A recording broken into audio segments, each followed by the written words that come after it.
Hello everyone, welcome to my channel. This is Mayuri explore with मयुरीमध्ये तुमचं सगळ्यांचं स्वागत आहे. मी एक्सप्लोर केलं होतं अक्कलकोट, गाणगापूर, पिठापूर आणि कुरवपूर. त्या परिक्रमेचे छोटे छोटे पार्ट्स मी बनवले आहेत आणि ते मी अक्कलकोटचा फर्स्ट व्लॉग तुमच्यासोबत या व्हिडिओमध्ये शेअर करणार आहे. लास्ट इयर 2024 डिसेंबरमध्ये दत्त महाराजांच्या जयंतीच्या निमित्ताने गुरुचरित्राचं पारायण केलं होतं मी, आणि त्याच्यामध्ये मी दत्त महाराजांच्या परिक्रमेचं महत्त्व मला कळालं होतं. सो आय थॉट की just explore that places and तिकडचं महत्त्व खूप आहे, म्हणजे मी अनुभवलं ते आणि तुम्ही अनुभवावं असं मला मनापासून वाटतं. त्यामुळे मी ही व्हिडिओ बनवली आहे, ज्यामुळे तुम्हाला ह्या व्हिडिओमधून खूप जास्त हेल्प होईल ह्या सगळ्या प्लेसेस एक्सप्लोअर करण्यासाठी. आणि देऊळबंद मूवी तर तुम्ही सगळ्यांनी बघितलाच असेल ऑफकोर्स, आणि त्या मूवीमध्ये सुद्धा या परिक्रमेचं महत्त्व सांगितलं आहे. सो हा माझा एक छोटासा प्रयत्न असेल तुमच्यापर्यंत स्वामी भक्ती आणि दत्तभक्ती पोहोचवण्याचा. आणि तुमच्या फॅमिलीला घेऊन तुम्ही सुद्धा देवदर्शनाच्या ट्रिपसाठी जाऊ शकता. मी कुठलाच बॅकअप प्लॅन नसताना त्या सगळ्या प्लेसेसला व्हिजिट केलं होतं. तुम्ही असं करू नका म्हणून मी ही व्हिडिओ बनवली आहे इन डिटेल तुमच्यासाठी. बजेटमध्ये सुद्धा आहे, सो मी बजेटसुद्धा तुम्हाला या व्हिडिओमध्ये सांगेनच. Without any wait, let's get started. मंगळवारी रात्री CSMT वरून MSSF एक्सप्रेस या ट्रेनने मी प्रवासाला सुरुवात केली होती.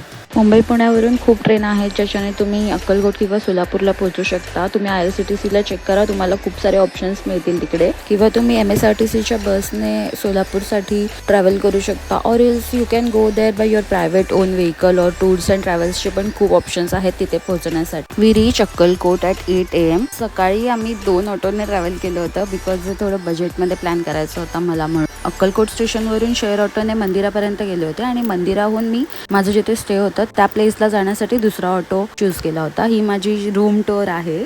या हॉटेलचं नाव आहे रॉयल ट्रीट अक्कलकोट. तुम्ही ते नक्की व्हिजिट करू शकता. खूप छान प्लेस आहे. गरम पाणी 24 hours अवेलेबल असतं. खूप छान रूम आहे आणि रूम सर्व्हिससुद्धा खूप छान आहे त्यांची. सकाळचं सगळं पटापट आवरून मंदिर दर्शनासाठी आम्ही लगेच निघालो. हॉटेलपासून मंदिराचं डिस्टन्स 5 minutes बाय ऑटो आणि 20 minutes बाय वॉकिंग होतं. आम्ही ऑटोने गेलो होतो. मंदिरात खूप शांत वातावरण आहे. अक्कलकोटचं देवस्थान खूप पवित्र आहे. आजही अस्तित्व आहे तिथे स्वामींचं. इतके भास होतात तिथे स्वामी आपल्याला बघतात असं वाटतं. लिटरली अंगावर शहारे येतात आताही ही व्हिडिओ तुमच्याबरोबर शेअर करताना. आयुष्यात तुम्ही नक्की एकदा तरी इथे ह्या पावन क्षेत्राला व्हिजिट करा. स्वामींचं दर्शन घेऊन आम्ही पुढे गाणगापूर प्रवासासाठी निघालो. गाणगापूरमधील मंदिराची डिटेल तुमच्यासोबत नेक्स्ट व्लॉगमध्ये शेअर करेन. अक्कलकोटमधील काही प्लेस आहेत जिथे तुम्ही नक्की व्हिजिट केलं पाहिजे. त्या प्लेसेसचं महत्त्व म्हणजे स्वामींचं वास्तव्य तिथे आजही आहे. स्वामी तिथे स्वतः येऊन गेलेले आहेत. स्वामींचे चरण त्या प्लेसेसला लागलेले आहेत. So you can't miss this guys. माझी कळकळीची विनंती आहे, नक्की व्हिजिट करा ह्या सगळ्या प्लेसेसला. फर्स्टली आम्ही व्हिजिट केलं होतं बाळाप्पा महाराजांच्या मठामध्ये.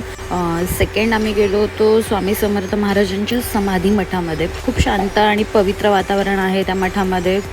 पॉझिटिव्ह वाईब्स येतात तिथे व्हिजिट करून. नेक्स्ट आम्ही गेलो होतो सोळप्पा महाराजांच्या घरी, जिथे स्वामींनी भरपूर वर्ष वास्तव्य केलं होतं. सोळप्पा महाराजांच्या घरामध्ये स्वामी कृपेने चमत्कारसुद्धा घडला होता. ज्या विहिरीला गेले कित्येक वर्ष पाणीच नव्हतं, ती विहीर पूर्णपणे आटून गेली होती. त्या विहिरीला स्वामी कृपेने पाणी आलं होतं आणि त्या विहिरीचं पवित्र पाणी आम्ही घरी सुद्धा घेऊन आलो. नंतर आम्ही खंडोबा मंदिरामध्ये गेलो, जिथून स्वामींचं आगमन झालं होतं. स्वामी सर्वप्रथम अक्कलकोटमध्ये प्रकट झाले ते मंदिर म्हणजे खंडोबाचं मंदिर. नेक्स्ट प्लेस जिथे आम्ही व्हिजिट केलं ते होतं राजेराय मठ. ते अक्कलकोटमधील एकमेव असं मठ आहे जिथे स्वामींच्या आदेशानुसार ते मठ बांधलेलं आहे. तिथेच महाप्रसादाचा लाभ घेऊन आम्ही रिटर्न आमच्या रूमवर आलो. तर असं होता माझा डे 1. डे 2ला गुरुवार होता, त्यामुळे मला काकड आरती अजिबात मिस करायची नव्हती आणि मी काकड आरतीला स्वामींच्या मठात हजर झाले.